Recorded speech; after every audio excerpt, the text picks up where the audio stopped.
हाय friends, welcome again. So आज की video में हम स्टार्ट करेंगे the very first chapter of our +1 mathematics, that is moderns ABC, which is sets. Okay, this is the second video. हमारे first video में हमने समझा था what is the number system, जिसमें हमने पता किया था that what are the various types of numbers that are available to us. Okay, तो इस वीडियो के देखने से पहले आप मेरी फर्स्ट वीडियो को ज़रूर देखें, क्योंकि इस एंटायर चैप्टर में, जो हमारा सेट चैप्टर है, इस सारे चैप्टर में हमें नंबर सिस्टम की बहुत ज़रूरत है। हमें ये पता होना चाहिए कि हमारे पास कौन कौन से टाइप ऑफ नंबर्स अवेलेबल है, that is integers, natural numbers, whole numbers and so on. Okay, so इसके पहले आप मेरी प्रीवियस वीडियो ज़रूर देखना, उसका लिंक मैंने नीचे डिस्क्रिप्शन बॉक्स में दे दिया है, आप वहाँ से देख सकते हो। Okay, now let's continue with this tutorial, that is the chapter sets. आज के चैप्टर में हम करेंगे simply brief introduction about what are the sets and what are the representation of the set. Okay, तो सबसे पहले what is a set? A set is a collection of well defined and well distinguished objects. Okay, जो हमारा set होता है वो किसका collection होता है? well distinguished and well defined objects का. Okay, so what is basically mean by an object? Let's suppose ये हमारे पास क्या है, एक set है. Okay, this is a set that we have. All the elements that will be contained in this set, सभी element जो भी इस set के अंदर आएंगे उनको हम बोलते हैं objects. ओके, जो भी इस सेट के अंदर आएंगे, इंक्लूड होंगे, उन सभी एलिमेंट्स को हम बोल देते हैं ऑब्जेक्ट्स। और कौन कौन से ऑब्जेक्ट्स हम इस सेट में लेंगे? जो वेल डिफाइंड होंगे, that is well distinguished and well defined object, जो वेल डिफाइंड होंगे और वेल डिस्टिंग्विश्ड होंगे। ओके, वेल डिफाइंड का क्या मतलब है? लेट्स सपोज मैंने कह दिया कि this is a set of even numbers, तो इसका क्या मतलब हुआ? इस सेट में कौन से नंबर्स हम इंक्लूड करेंगे? Which are even. Okay, even numbers, for example 2, 4, 6, 12 and something like this, all the even numbers. तो इस सेट में कौन से आएंगे? Only even numbers. तो अगर हम इसमें 1 को ऐड कर दें, okay, we know 1 is not a even number, ये क्या है? हमारा ओड नंबर है, तो हम कहेंगे this is not a set, क्योंकि इसका एक एलिमेंट है जो इस रूल को क्या है? फॉलो नहीं कर रहा है। ये हमारे पास क्या बन जाएगा? रूल बन जाएगा कि इस सेट में हमारे पास कौन से एलिमेंट आएंगे? ओनली द इवन नंबर्स, जो हमारे इवन नंबर्स होंगे। पर अगर हम इसमें 1 को ऐड कर दें तो ये हमारा सेट नहीं होगा। इसमें क्या हो रहा है? जो ये नंबर है 1 है, वो इस रूल को फॉलो नहीं कर रहा है। तो यही हमें बताता है वेल डिफाइंड। वेल डिफाइंड का क्या मतलब है? कि all elements must follow the rule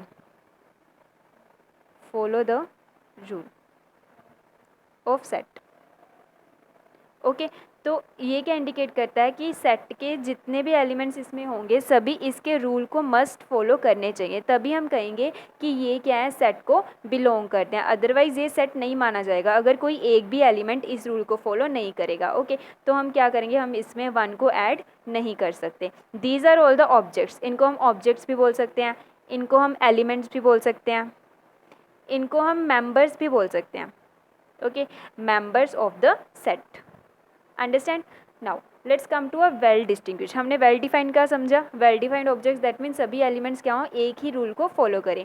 अब वेल डिस्टिंग्विश का क्या मतलब है हमारे पास? सी, वेल डिस्टिंग्विश का, डिस्टिंग्विश से हमें क्लियर हो रहा है दैट डिफरेंट। ओके, इसका क्या? अगर लेट्स सपोज हमारे पास एक सेट गिवन है 1 2 3 2 1। ओके, हमें कहा गया हो कि इस सेट में हम बताओ कि how many number of element जो कि हमारे पास हैं इस सेट में। तो हम सिंपली अगर कैलकुलेट करें तो हम कहेंगे 1 2 3 4 5 कि इस सेट में हमारे पास कितने नंबर ऑफ एलिमेंट्स है? 5 नंबर ऑफ एलिमेंट्स। बट एक जो हमारा सेट है वो ये कहता है कि हर एलिमेंट क्या हो? वेल डिस्टिंग्विश हो। दैट मीन्स अगर हमारे सेट में एलिमेंट्स रिपीट हो रहे हैं, ऑल्दो एलिमेंट्स रिपीट हो रहे हैं, पर उनको हम काउंट नहीं करेंगे। एक एलिमेंट को हम सिर्फ एक टाइम ही काउंट करेंगे। तो काउंट कर अगर हम देखें 1 है, इसमें 2 टाइम्स रिपीट हो रहा है, पर हम 1 को ओनली 1 टाइम ही हम काउंट करेंगे। तो उसके अकॉर्डिंग, सेट के रूल के अकॉर्डिंग, इसमें कितने नंबर ऑफ एलिमेंट्स हुए? 1 2 एंड 3। 2 भी रिपीट हो रहा है और 1 भी रिपीट हो रहा है, तो इसमें टोटल नंबर ऑफ एलिमेंट्स है 3। तो वेल डिस्टिंग्विश का क्या मतलब है? कि after increasing the number of elements, अगर नंबर ऑफ एलिमेंट्स रिपीट हो रहे हैं तो उसका इफेक्ट हमारे नंबर ऑफ एलिमेंट्स पर नहीं पड़ेगा।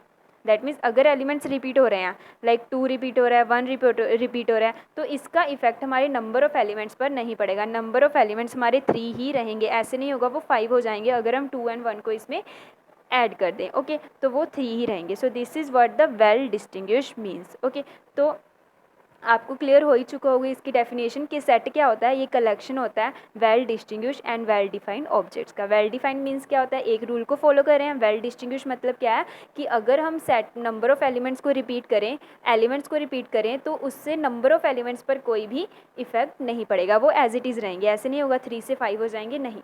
ओके, सो अगर हम इसकी जगह पर 4 करते तो ये चेंज होता बाय 4, क्योंकि 4 यहाँ पर रिपीट नहीं हो रहा है। 4 इज़ ओनली अ सिंगल। अगर रिपीट होंगे तो उनको हम सेकेंड टाइम काउंट नहीं करेंगे, उनको हम 1 टाइम ही काउंट करेंगे। Okay, so this is what the well distinguish means. Now हमारे पास एक और टर्म्स आती हैं, दैट इज़ एक होती है हमारे पास बिलोंग्स टू, एक होती है हमारे पास not belong to. Okay, belong to, what is this means. अगर हमने कहना हो कि जो हमारा 2 है, हमारे पास एक सेट है, हमारे पास एक सेट है that is a set of even numbers. हमें पता है जो हमारा 2 है वो इस सेट को बिलोंग कर रहा है, तो हम उसको न्यूमेरिकली दैट इज़ सिम्बॉलिकली कैसे रिप्रेजेंट करेंगे, with the help of this symbol, with the help of this symbol. Okay, it is not e, it is something like this, it is belong to, इसको हम बोलते हैं belong to symbol। अगर हमने कहा for example 1, हमें पता है 1 इस सेट को बिलोंग नहीं कर रहा है, 1 is not an element of this set, that means 1 does not belongs to this set. Okay, one more thing here is that जो हमारा सेट है उसको हम हमेशा, जो हमारे सेट होते हैं उसको हम हमेशा रिप्रेजेंट करते हैं कैपिटल लेटर से, कैपिटल लेटर से। इसका क्या मतलब हुआ, जैसे कि हमारे पास ये एक सेट है the set of even numbers, तो इसको हम डिनोट करेंगे किसी भी कैपिटल लेटर से। It may be A, it may be B, up to Z, कि कोई भी हो सकता है, बट कैपिटल लेटर से हम सेट को डिनोट करते हैं। और जो हमारे ऑब्जेक्ट्स होते हैं, जो हमारे सेट के अंदर होते हैं, उनको हम डिनोट करते हैं, जो हमारे ऑब्जेक्ट्स होते हैं, और इनको हम एलिमेंट्स भी बोल सकते हैं, इनको हम डिनोट करते हैं हमारे स्मॉल लेटर से, small letters. For example from A to Z, जितने भी हमारे स्मॉल लेटर्स हैं उनको हम ऑब्जेक्ट्स के साथ क्या करते हैं, ऑब्जेक्ट्स को उनके साथ डिनोट करते हैं। जो हमारे एलिमेंट्स को और हमारे सेट्स को हम डिनोट करते हैं हमारे कैपिटल लेटर से। ओके, तो अगर हमने कहना हो कि एक पर्टिकुलर एलिमेंट है वो सेट को बिलोंग कर रहा है, तो हम कहेंगे A where A is the element belongs to set A. Okay, A is an element, it is not saying कि जो हमारा ए ही हमारे सेट में है, ए हम जस्ट डिनोट कर रहे हैं। हमारा ए 4 भी हो सकता है, 6 भी हो सकता है, 12 भी हो सकता है, कुछ भी हो सकता है। It is just a donate, इसको हम सिंबल को यूज़ करते हैं इनको जस्ट डोनेट करने के लिए इन एलिमेंट्स को, कि एलिमेंट्स को हम इनके साथ डिनोट करते हैं, जो हमारे सेट को हम जो हमारे कैपिटल लेटर्स के साथ डिनोट करते हैं। यहाँ पर हम ए ले रहे हैं, यहाँ पर हम बी भी ले सकते हैं, सी भी ले सकते हैं, हम कुछ भी ले सकते हैं। ओके, और अगर हमने कहना हो कि एक कोई एलिमेंट है वो सेट को बिलोंग नहीं कर रहा है, तो हम उसके लिए क्या लेते हैं, ये वाला symbol, that is not belongs to, it is belongs to, it is not belongs to। okay, this is a set and this is a element। for example इस set में हम कहें that 2 belongs to a, 2 belongs to a, जो हमारा 2 है वो इस set को बिलोंग कर रहा है। Okay, but 1 is not belong to this set, because ये हमारा सेट किसका है, इवन नंबर्स का, तो हम कहेंगे 1 does not belongs to a। okay, so this is the basic concept of this belong to and not belong to। okay, तो अब तक हमने समझा what are the set। Okay, these are the collection of well defined and well distinguish objects.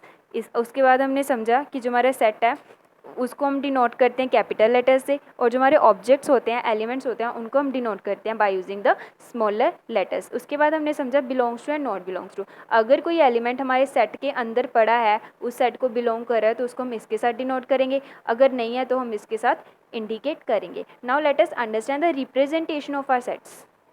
Now let us understand the representation of the set। Basically हम हमारे sets को 2 तरीके से रिप्रेजेंट कर सकते हैं, एक with the help of roster form, second है हमारे पास set builder form.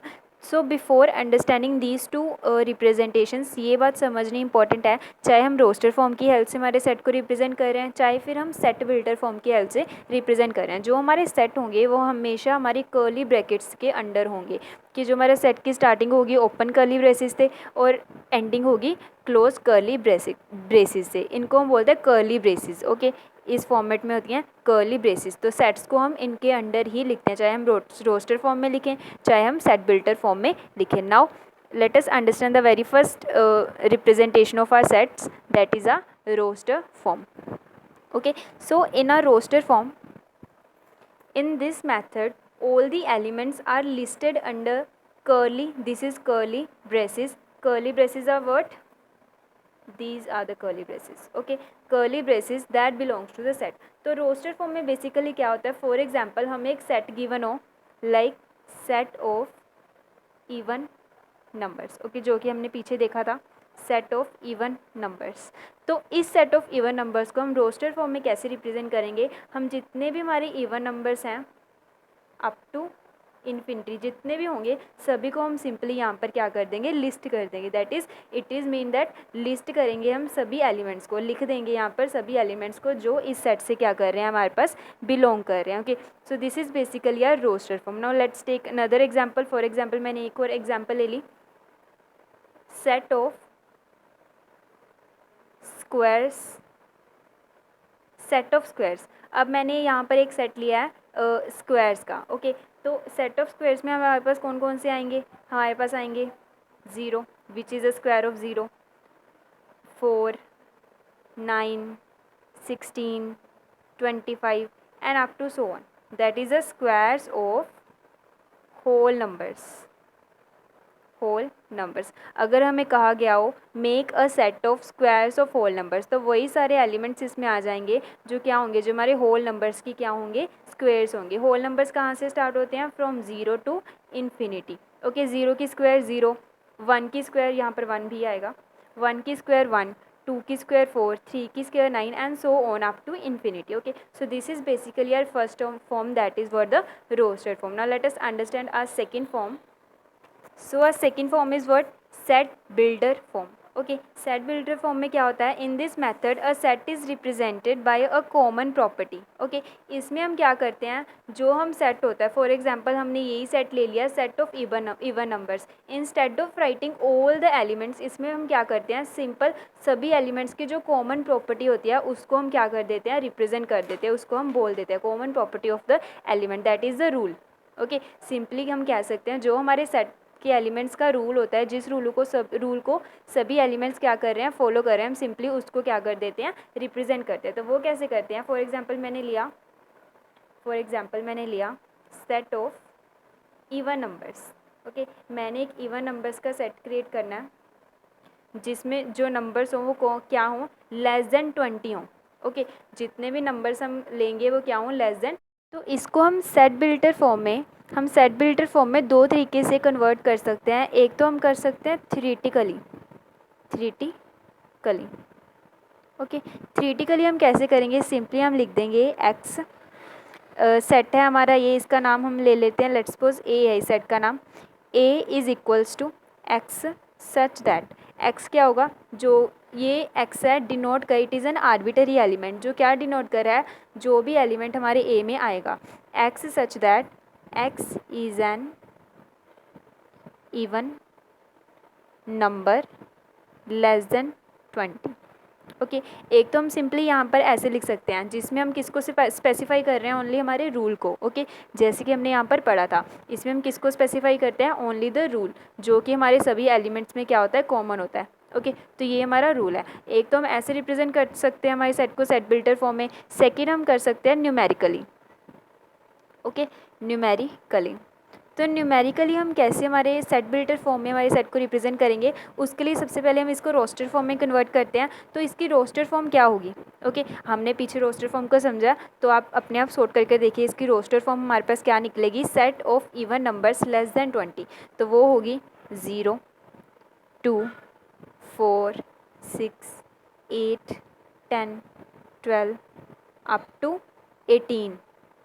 Okay, we know ना 20 को हम नहीं काउंट करेंगे बिकॉज हमें क्या गिवन है, the numbers that are less than 20। Okay, तो इवन नंबर्स फ्रॉम 0 टू 18 हमारे पास क्या होते हैं, अवेलेबल होते हैं, विच आर लेस देन 20। तो ये होगी हमारी रोस्टर फॉर्म। ओके, तो इस रोस्टर फॉर्म की हेल्प से हम इसको सेट बिल्डर फॉर्म में कैसे कन्वर्ट करते हैं। सी, आप इन सब में एक चीज़ कॉमन क्या देख रहे हो, सभी को हम किसके साथ मल्टीप्लाई कर रहे हैं, 2 के साथ। इसको हम कर रहे हैं लाइक 2 मल्टीप्लाई 0 है ना, 2 multiply 1, 2 multiply 2 4, 2 multiply 3 6, 2 multiply 4 8, 2 multiply 5 10 and up to so on. तो इसको ये हमारे पास क्या है, 2 मल्टीप्लाई 9। ओके तो इन सब में क्या चीज़ हमारे पास कॉमन है, 2। हम 2 के साथ मल्टीप्लाई कर रहे हैं 0 से लेकर 9 तक, तो हमारे पास ये रिजल्टेंट आ रहे हैं। तो इसको हम सेट बिल्डर फॉर्म में कैसे लिखेंगे, सी सेट बिल्डर फॉर्म में हम कैसे लिखेंगे इसको, x, okay, where x belongs to the elements that are contained in this set such that x is equals to 2n, okay, 2 multiply n, where n क्या है हमारे पास, 0 1 2 3, 0 से लेकर 9 तक, okay, such that n belongs to a whole number. Okay see 0 आ रहा है n के अंदर, ये पॉजिटिव है सारा, तो हम कहेंगे ये एक होल नंबर है, सच that n is less than 10, okay, क्योंकि n है वो 0 से 9 तक जा रहा है, that is n is less than 10। So this is basically a numeric way of representing this set into the set builder form. अगर हमने थ्योरेटिकल वे में इसको रिप्रेजेंट करना है तो हम वैसे करेंगे, अगर हमें इस वे में करना है, न्यूमेरिकल वे में करना है, तो हम वैसे करेंगे, x such that x is equals to 2n, which means that x हमारे पास क्या होगा, 2n, n क्या होगा हमारा होल नंबर। होल नंबर हमें पता है कहाँ से स्टार्ट होते हैं, 0 से स्टार्ट होते हैं, और होल नंबर कहाँ तक जाएंगे, 10 तक। सबसे पहले हम होल नंबर को एज ए 0 काउंट करेंगे, तो 2 मल्टीप्लाई 0 क्या होगा, 0। तो सबसे पहले हमारे सेट में क्या आ जाएगा हमारे पास, 0। ओके आफ्टर दैट n के बाद हमारा 0 के बाद हमारा क्या नेक्स्ट होल नंबर होगा, 1। 2 multiply 1 is equals to 2, then 2, 2 multiply 2 is equals to 4, 2 multiply 3 is equals to 6, 2 multiply 4 is equals to 8, 2 multiply 5 is equals to 10 and up to so on. जब हमारे पास n की वैल्यू 9 आ जाएगी तो हम क्या करेंगे, 2 multiply 9 is equals to 18। After that we get n is equals to 2, but we know कि जो हमारे n की वैल्यू होगी वो कहाँ तक होगी, लेस देन n। अगर 10 होगा उसको हम काउंट नहीं करेंगे। तो ये हमारे पास क्या आ जाएगा, रिजल्टेंट हमारा जो है roster form. Okay see this is equal to this, so this is the method that we use to represent our set in the set builder form. Okay so आज हमने समझा what are basically our sets, and then हमने समझे हमारी representation हमारे sets के हम दो तरीके से कर सकते हैं, by using roster form and second one is the set builder form. Okay so thank you for watching the video.